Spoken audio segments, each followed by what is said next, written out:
Hello, everyone, and welcome to Conversations with Regency Period Drama Friends, reframing the historical discussion in support of racial diversity. My name is Amanda-Rae, and normally I would write my opinions about these issues, but this time for VirtualJaneCon 2022, I'm recording my thoughts. Note before I begin, this video is not a call out of individuals. This is a conversation about collective issues inside the fandom. My argument is based on observations of many conversations inside and outside of fandom, my in real life full-time job as a content moderator, plus tangents from my pop culture reporting and academic essay submissions. If you have more detailed questions about how you can apply the suggestions from this video to your own work, I'm available for questions via email or even one-on-one consultation, charged on a sliding scale. Why change current conversation methods? During many years, BIPOC fans were told that Austin was not for them, that related interests such as historical costuming was not for them to enjoy. It was only for white people to enjoy. Racists in fandom know that people are looking for outright slurs and microaggressions, so they're hiding behind common methods of interpretation and analysis of Austin and Regency adaptations to gatekeep BIPOC fans out of the conversation. These are called dog whistles. The following dog whistles are based on things that myself and other fans of color have observed over the years. And unfortunately for some, they have stopped interacting with Austin fandom because people were not making a serious effort to call out these more subtle forms of racism. My hope in sharing this with you today is to foster more conversations where these issues are addressed. The more recent plus future Regency and Austin dramas are not like the old ones because they're saying to the audience that BIPOC actors and audiences belong in this era, belong in fandom spaces, and also should have the right to see themselves represented on screen. More recent and future Regency and Austin dramas are also drawing attention to lost or whitewashed BIPOC historical figures. Some productions are also combining BIPOC historical figures with fictionalized elements, which is commonly referred to as a composite character. We have to change the conversations and the way we hold them because it's very obvious that what is coming down the pike in terms of productions is not the all-white Regency productions we're used to. They're going to be going in a different direction, and fandom so far has embraced some of that new direction. There are people in fandom who are very resistant to it. Let's dive in on what dog whistles I'm referring to in these conversations. The first dog whistle I'm going to talk about is the term historical accuracy. Racists in fandom purposely conflate the ability of productions to recreate Regency era design and or events from Regency era history with demands that historical fiction must be made like a documentary in order to criticize productions for race bending or color conscious casting and or highlighting previously whitewashed history. Calling out dog whistles in fandom is very important toward making fandom truly radically inclusive, because these are the ideas and the concepts and the phrasing that racists hide behind in order to appear socially acceptable, because they know that the needle has moved regarding how people discuss things. So this talk is designed for people to move the needle a little bit further toward being completely accepting of BIPOC belonging in Austin and Regency fandom. I want to make this very clear for potential critics of this video that Hollywood and the industry are not backing down from diverse period dramas set in the Regency era just because you don't like it. This is going to continue. There will be more productions along the lines of Bridgerton, Mr. Malcolm's List, Netflix's upcoming production of Persuasion, and there will be more. This is where the industry and society are going, and it is very clear we have to tackle these fandom dog whistles in order to be more prepared for discussions in the future. Think about why BIPOC fans of Regency dramas can easily relate to white characters, but why white fans are still struggling with relating to BIPOC characters and how that influences these conversations and the use of dog whistles. Second dog whistle is the term canon accuracy. Racists in fandom also refuse to ignore or don't separate author intent from adaptation intent and fan interpretation. This concept of separating author intent with future adaptations or other interpretations is called the concept of death of the author. Adaptations are free to interpret Austen and other authors' novels in whatever ways suit their creative efforts. Austen canon is of particular interest to racists in terms of preserving the older ways of thinking about Austen and depicting Austen on screen, because her characters are seen as paragons of whiteness and white womanhood that exclude BIPOC and other historically marginalized identities. This is a very important point. Often the word canon accuracy, sometimes along with the word historical accuracy, is used by racists to denote that only white people can enjoy this world, despite Austen's universal themes that can be applied across many different cultures. Third dog whistle is genre purity. Racists also often combine both the terms historical accuracy and canon accuracy to trash diverse productions that also establish an alternate Regency universe and combine fantasy, science fiction, comedy, mystery, and paranormal genre tropes into traditional historical fiction and traditional romance. I purposely used this photo of Pearl Mackie from Doctor Who's episode Thin Ice, which is set in the Regency, because it's a good example of a Regency story with a lot of science fiction thrown in.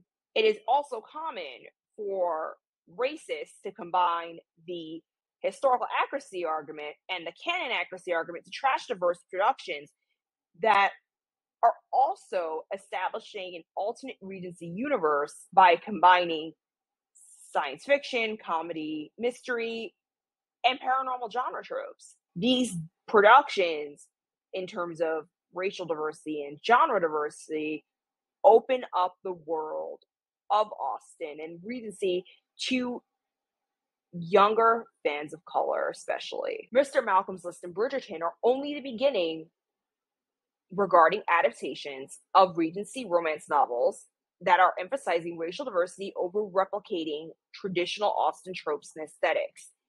Many future Regency productions will not be Austen-based at all. They'll be based on modern novels or even authors from the era who are not Austen. Dog whistle number 4, historically accurate costumes. Racists in fandom also hide behind critiques and analysis of historical costuming on film and TV because they don't want to see BIPOC actors playing characters that are not slaves and servants.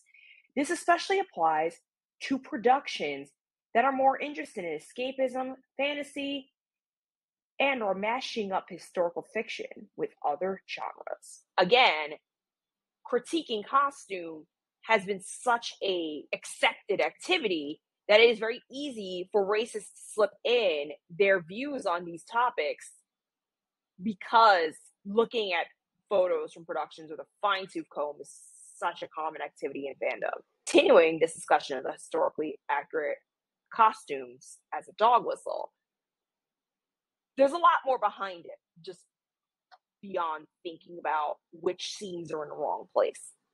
Our judgment of historical costuming in period dramas is also affected by whitewashed history, survival bias in primary and secondary sources, and discrepancies between academia, living history, historical costuming cases, and the realities of the film and TV industry.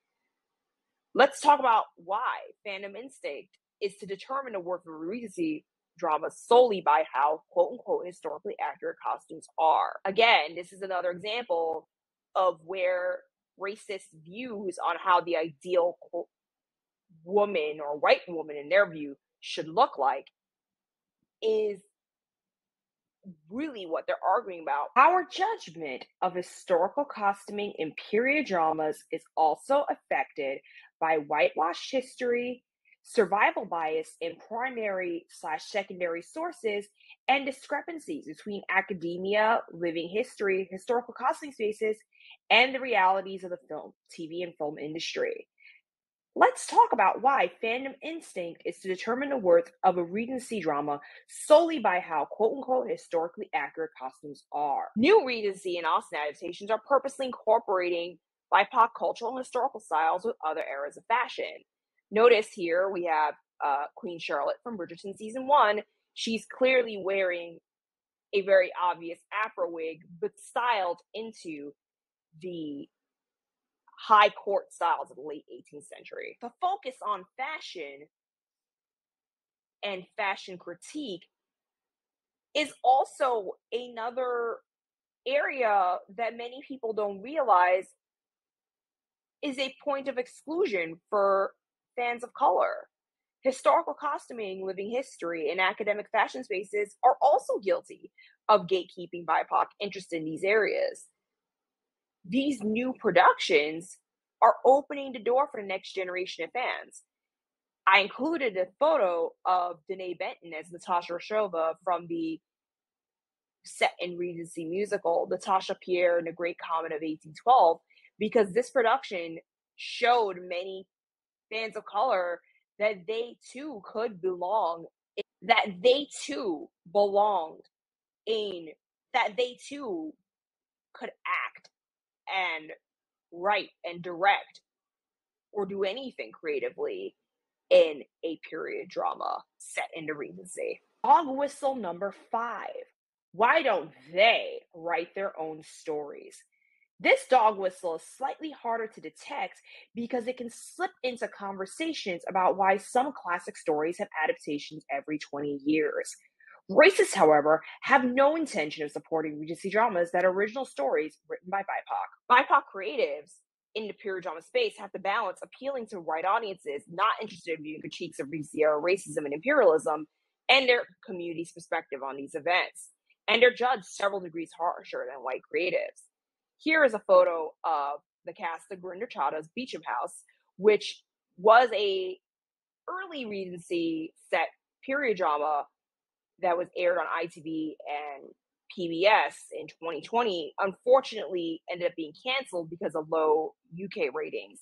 And part of the problem was that many white fans of period dramas did not like how the show addressed the era and the topic. And it's very clear that the people who want creatives of color to do the hard work and create original stories, when the time comes, they're not going to be there to support productions that are indeed original stories. They want to see the same old whiteness on screen. This dog whistle is also very common in shutting down any discussion in fandom about institutionalized racism in general, because racists do not want to admit that that is a problem. Now that I've explained the main dog whistles that I'm referring to, now it's time to get practical. If you don't like what's being said, change the conversation is a quote from Mad Men, another favorite period drama of mine. That has nothing to do with the Regency, but I still like Don Draper's words applying to being able to influence the way future conversations are held. We can't completely ditch the old terminology and way of thinking overnight, especially in published material outside the fandom. We can, however, think intentionally and then use these strategies in future conversations. Number 1, use more precise terms such as historical recreation, historical aesthetics, or historical fashion recreation to replace historical accuracy in your conversations about costumes, set design, and other visual elements in Regency set productions.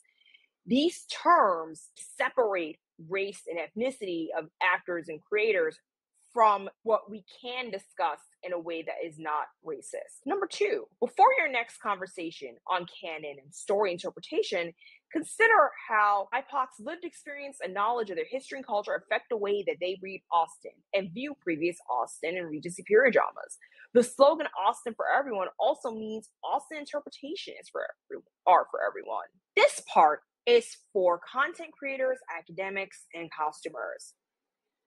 You may want to consider adding anti-racist statements at the top of your content, whatever the top means. Preface before you begin, especially if the focus of your work is comparing period dramas to history. This also means enforcing these boundaries. Once you set them up, you will have to call out racists who use your work as their latest dog whistle and moderate your social media spaces to make racists unwelcome. Think about how differences in period drama costuming versus extant examples are actually reflections of institutional structural differences. Institutional racism, ableism, queerphobia, fat shaming, the male gaze, and the white gaze in Hollywood. This is a lot of words to describe that a lot of what people claim is sheer ignorance on the part of creators and costume designers is actually reflections of their navigation of racism and all these other intertwined and intersectional identities. For example, there is a lot of failure in the community to recognize that there are limitations on how accurate a period drama can be on film and TV because of budgets, because of rules in industry and union regulations and health and safety and all the stuff that people don't consider when they're actors or they work in academia. These are all issues they don't face. Things like corsets and lack of chemises are actually examples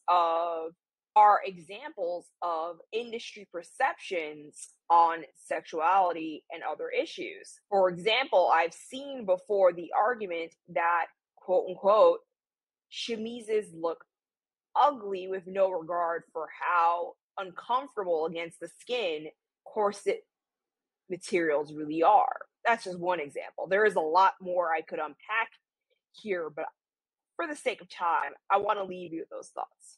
Critiquing costume dramas featuring actors of color often is intensified because racism is coloring how people perceive costume differences between extant examples and what's shown on screen. 5, consider posting positive comments on social media posts where diverse Regency production actors and studios are being trolled by racists. 6, question and call out dog whistles or problematic comments before BIPOC Austin fans have to. This is a very important thing for our allies in the community to work on. Number 7, leave spaces, conversations, and pages if negative comments are rewarded, encouraged, and BIPOC members and commenters are not respected. Thank you so much for watching my video, and I hope you consider continuing this conversation by reposting this video for all of your Regency period drama friends.